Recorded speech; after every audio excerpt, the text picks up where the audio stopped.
Form number 17C आणि EVM serial number match होत नाही। माझ्या बायकोने आणि आईने मला मतदान केलं नाही का, असा सवाल मनसे उमेदवारांनी EVM मध्ये फ्रॉड झाल्याचा आरोप करत केला आहे। नमस्कार, मी संगमेश्वर लांडगे आणि आपण पाहतात राजमुद्रा न्यूज लाईव्ह। महाराष्ट्र विधानसभा निवडणुकीत महायुतीने एकतर्फी विजय मिळवलाय। महायुतीने विधानसभा निवडणुकीत 236 जागा जिंकल्या आहेत, तर महाविकास आघाडीला केवळ 49 जागांवर समाधान मानावे लागले आहे। भाजपने सर्वाधिक 132 जागा जिंकल्या आहेत।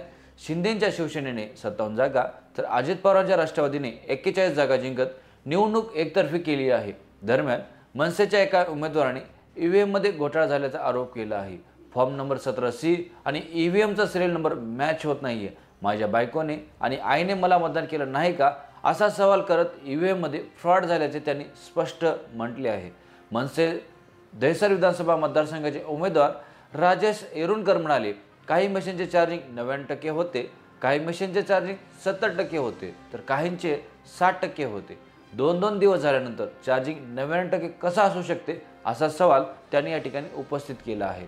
मी जिथे राहतो माझ्या घरात 4 मतं आहेत। माझी आई, मुलगी, पत्नी आणि स्वतः मी एवढे जण असून देखील मला 4 मते कशी? माझ्या आईने, मुलीने किंवा पत्नीने मला मतदान केलं नाही का, असा प्रकारचा गोंधळ झाला आहे, असा त्यांचे स्पष्ट आरोप होत आहे।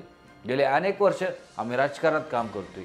या मतदारसंघात प्रत्येकजण सांगतोय की आम्ही विद्यमान आमदाराला कंटाळलोय, ते आम्हाला नको आहेत, आम्हाला बदल करायचे, आमच्या कार्यकर्त्यांची मतं आम्हाला मिळाली नाहीत काय, असा सवालही राजेश एरुणकर यांनी केला आहे। राजेश एरुणकर यांच्या सहकारी म्हणाल्या, निवडणुका बंद करून टाका। दरवर्षी असं होणार असेल तर अजिबात त्याची गरजच राहिली नाहीये। मागील 5 वर्षांपूर्वी आमचे 5 मशीन फ्रॉड निघाले होते। यांच्याकडेच नंबर वेगळे आणि पोलिंग एजंटचे नंबर वेगळे होते, तरी हे लोक म्हणतात प्रोव्हिजन आहे, असंच करावं लागेल। आता आम्ही आक्षेप घेतला तर अधिकारी ऐकून घ्यायला तयार नाहीत। असं होत असेल तर निवडणुका सरळ रद्द करा, अशी मागणी मनसेच्या वतीने होत आहे। आपल्याला काय वाटतं, खरंच या पद्धतीनं EVM मध्ये फ्रॉड होऊ शकतो का? आणि महाराष्ट्रातील एकंदरीत निकालाबाबतीत आपलं काय मत आहे? आपल्या मतदारसंघातून कोण उमेदवार निवडून यायला पाहिजे होता, किंवा कोण उमेदवार आलाय?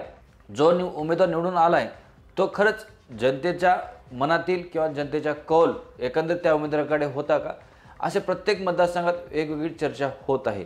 आपल्याला काय वाटतं, नक्की कमेंट करून आम्हाला कळवा आणि पाहत राहा राजमुद्रा न्यूज लाईव्ह। धन्यवाद।